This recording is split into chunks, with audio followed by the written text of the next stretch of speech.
get down to the crux of the issue here. Crossing live now to attorney Levito Baligod, who presented a sworn affidavit from 18 current and former Philippine Armed Service personnel tied to this case in question. This is very intriguing. Mr. Baligod, good afternoon and welcome to the program on RT International.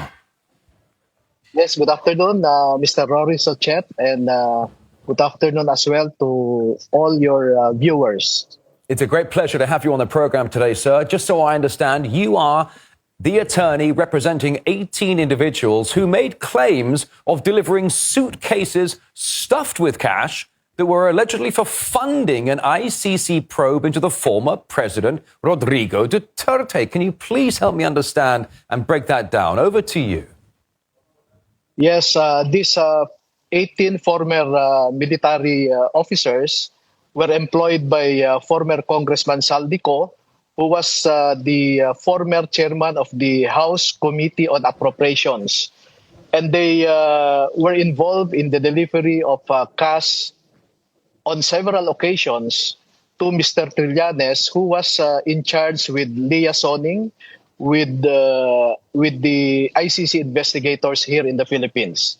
So they know that large amount of money was delivered to Mr. Trillanes to support his collaboration with the ICC investigators here in the Philippines. So this sounds like good old-fashioned bribery, if I'm not mistaken. So if I understand this ICC or this official working for the ICC probe was accepting suitcases of cash to further his probe into his how he wanted it to work out. Help me understand this.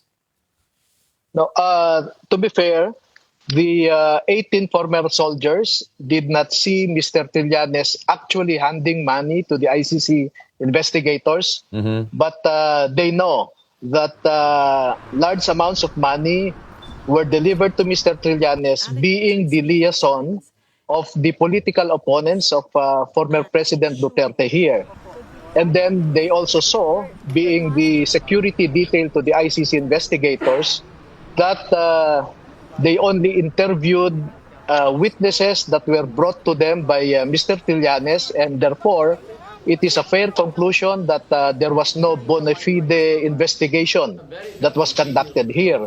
All their expenses, hotel accommodations, travel expenses, including the use of private vehicles owned by politicians who are publicly known as opponents of Mr. Duterte, were used by the ICC investigators. And we know that being investigators, they should not only be impartial, but should also appear to be impartial. Yeah. But that did not happen here in the Philippines. All right, so if I'm getting this correct, that some of this money is coming from former political opponents of Rodrigo Duterte. They want to make sure the ICC probe hammers down on Duterte and essentially gets him out of the political picture.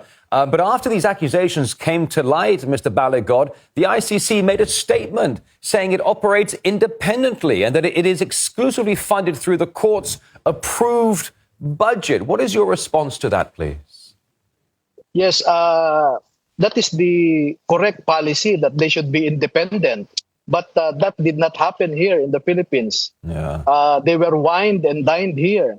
So how can they be neutral or impartial if they were hosted by known political opponents of the former president? I see. You know, gosh, you get into politics, it gets so dirty so quickly. Now, it is worth noting here, Mr. Baligod, that the Philippines withdrew from the ICC in 2019 after the court decided to open an investigation into Duterte. So what is the court's legal jurisdiction in this case?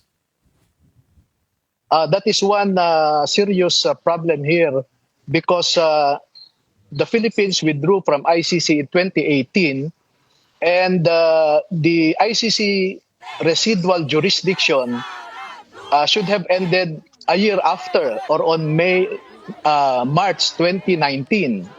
But the ICC investigators first came in the Philippines in December of 2023, or after almost 4 years, when the right of action already lapsed. So I don't know how ICC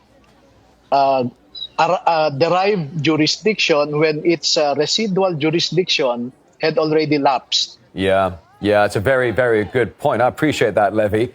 I wanted to ask you, Duterte, when he was doing his war on drugs, I was working at CNN back during this, and he did. I thought he did a lot of good work. I know that, some of the guys who were dealing the drugs in the Philippines, these were armed militant gangs. They had machine guns and all sorts of stuff. And Duterte was doing the right thing by trying to help society by cracking down on these narcotic gun-wielding gangs. But the problem is, Duterte became a problem in the eyes of certain Western players. I remember distinctly back in 2016, the former U.S. Secretary of State, John Kerry, he went for a lunch/dinner with Duterte at the presidential palace. And the story goes that John Kerry, the former U.S. Secretary of State, gave Duterte, or tried to give him, a suitcase with $700,000 in cash. Duterte reportedly said no. Really pissed off John Kerry. Ever since then, Duterte's been a problem. What are your thoughts?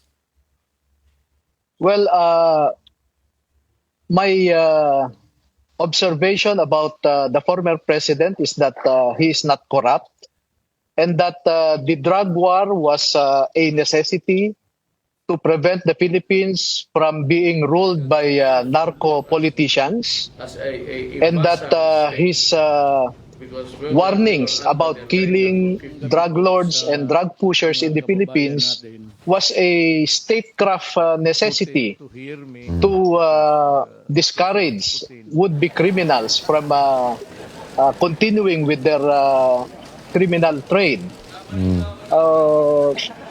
We also know that he was openly anti-American in his language, no? But he was just trying to push for an independent foreign policy, because we know that up to now the USA still has a strong influence that reticulates through our bureaucracy. But it's not just in the Philippines. I think that kind of American influence spans many governments around the world. Kind of disturbing to say it, but I think it's quite true. Do you think the Philippines, do you think you're stuck between a rock and a hard place? You go back to the presidency of Duterte. We know that America wanted the Philippines to take a certain hard line against China. And Manila is trying to play both sides. Well, we want to be friendly with China, we want to be friendly with America, but maybe one or two are asking us to choose sides. Does that make any sense to you, Levy? Yeah, because the Philippines sits in a strategic location, which is part of the first island chain, as they say. But there is a government template where the Philippines should deal with China economically and deal with America militarily to balance both hegemons, so to speak. But that did not work because the US would not want the Philippines to build a stronger relationship, economic relationship with China. And also China would not want the Philippines to have a strong military relationship with the US. Yeah. So that is true. We are between the devil and the deep blue sea, or between Sheila and Charides, no? Yeah. But, our foreign policy makers in the Philippines should realize that the Philippines can be both friends to China and the US. And the Philippines being a strategic, geographically strategic in the South China Sea, is already an obsolete concept when it comes to geopolitics, if I may say. Well, it's. I think you're absolutely right.